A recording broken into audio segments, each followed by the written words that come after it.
negative thinking is a major problem. If you're trying to be successful or happy, you have no room for negativity. Big thinking gets rid of negativity.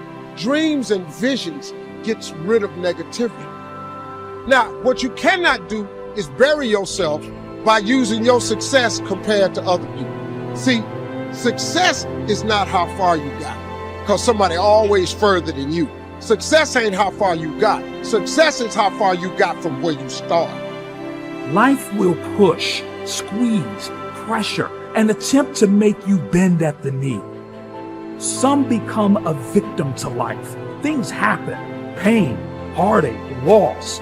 We can either be the victim or the victor to these situations. So until your mind is open to the possibilities that I can do this, you would never be able to do it. Once the mind starts to believe it can be achieved, it then, only then, does it start to break down tactically how we can do this. Until then, you're gonna always lose. For me to understand, for me to be better, for me to be stronger, I must learn to suffer a little bit. I must learn to struggle a little bit. I cannot reap the rewards of success without understanding about struggles. If you want to go somewhere that only you would go, if you want to create something new and really live a life that was meant for you, because it's literally crafted by you, you have to take the first steps on faith. If you have a dream, don't just sit there. Get your ass up and make something happen. Sometimes you just have to move. Do something. Make a call. Reach out to someone. Google something. Learn something new. Set out what you believe in. Lay out the power you have. Actually, lay out the power that you have always had. Use this, become this, and have it. Your power can take you, put you on your path to your success, to the place where you succeed.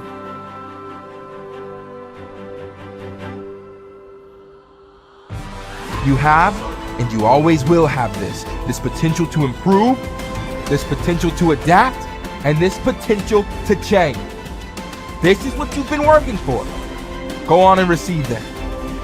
Trying to get insight and see life as a puzzle, and your goal in life is to seek the adventures that piece the puzzle together. Who are you? You're the thing that transforms who you are.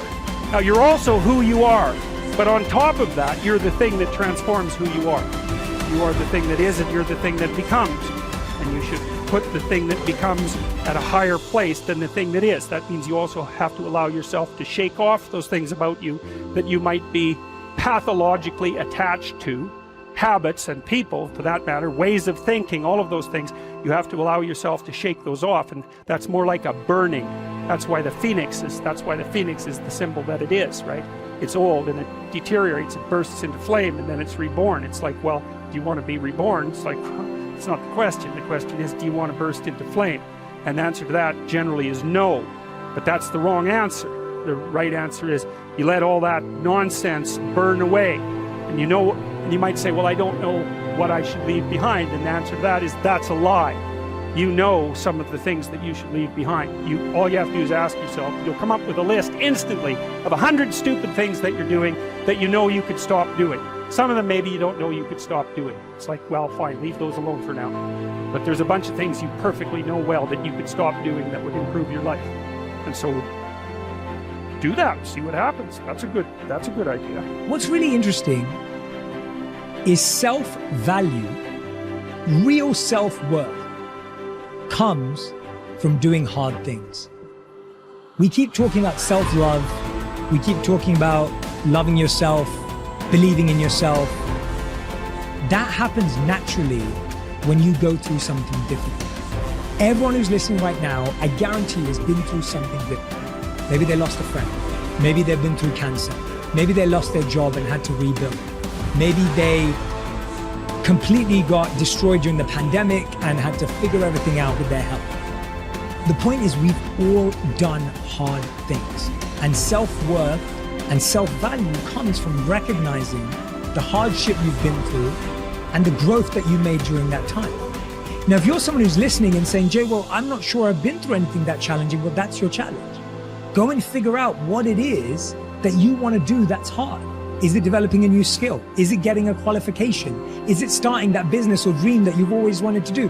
What's that difficult thing you're going to do on your own, with your friends, with the support of whoever's around you, but not with the crutch or the handicap of a partner? What are you going to build as a skill, as a tool, as a value yourself that's going to make you say, I've done something? And that's the beginning of it. The beginning is, I've done something and I did that and I can do that. And when you do that, yes, there's going to be, you're going to validate the wrong things. You're going to give yourself praise for the wrong things. You're going to go through ego. You're going to do all of that. But there's still a belief of, I can do hard things. I can do hard things by myself. And I know what value I bring to a relationship. Persistence is self-discipline in action. Your ability to persist in the face of all setbacks and temporary failures is essential to success in life. Napoleon Hill said, persistence is to the character of man as carbon is to steel. The primary reason for success is persistence. And likewise, the primary reason for failure is lack of persistence, quitting too soon. There is a direct link between self-discipline and self-esteem. Each time you discipline yourself to do what you should do when you should do it, whether you feel like it or not, your self-esteem increases. Each time you persist and force yourself to continue on, even when you feel like quitting, your self-esteem goes up. Each act of self-discipline strengthens every other act of self-discipline. Every act of persistence strengthens every other act of persistence. When you discipline yourself to persist over and over, you like and respect yourself more and more. You become stronger and more confident. Eventually, you become unstoppable. Persistence is its own reward. Every time you force yourself to persist on a task, whether it is large or small, you feel happier and better about yourself. When you go the extra mile and do more than you are paid for, or more than is expected, your self-esteem goes up. You feel more powerful and in greater control of your life. In your career, when you go the extra mile, you put yourself on the side of the angel. The primary difference between winners and losers in life is simple. Winners never quit and quitters never win. You can increase your ability to persist by talking to yourself positively. Say these words, I am unstoppable. Before you begin any major undertaking, pre-program yourself by telling yourself, I never give up. Before you can achieve anything worthwhile in life, you have to pass the persistence test. This is usually a snap quiz sprung on you unexpectedly with no warning. You suddenly face a major setback, problem, temporary failure, or even a complete disaster. When this happens, remind yourself that this is the testing time. This is when you demonstrate what you are really made of. This is when you show yourself and others the strength of your character and your true determination to succeed, your ability to respond effectively to setbacks. Your level of responsibility is the measure of your readiness to succeed. When you experience a major setback or problem, you will feel temporarily stunned. This feeling is very much like a punch in the emotional solar plexus. You will be stopped for a few seconds or a few minutes. During this period, you will often feel discouraged or experience self-pity. You will say, why me? However, it is not how far you fall that counts, but rather how high you bounce. Your aim is to bounce back as quickly as possible. Resilience in the face of unexpected reversals is vital to long-term success. Remember the warrior's creed. I will lay me down to bleed a while and then rise and fight again. Don't be surprised, shocked, or set back when things go wrong. Your best laid plans will often fall apart. Instead, expect disappointments and setbacks as a part of life. Take a deep breath, pick up the pieces, and continue onward. Our minds, our thinking controls our destinies here on Earth to a degree totally unsuspected by the great majority of people. When you think about it a moment, it becomes so obvious, so clear and simple. Well then, if we become what we think about, and if we can control our minds, we can pretty well tell our own future. And that's the point I want to make. That's what I meant when I said earlier that each one of us is the architect of the structure fashioned by our years. This means that if we're confused about what we wish to become or accomplish, our lives, our environment will mirror that confusion. It also means that if we know what it is we seek, that it must be accomplished. Barring an act of God or a catastrophe over which we have no control, we as individuals can call our own shots for the rest of our lives.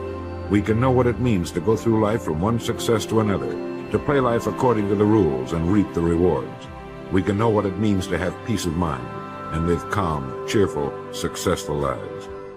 You are at this moment the sum total of your thoughts to this point, for there is nothing else you can be. And 5 years from now, you can be and have anything you set your entire mind and heart upon.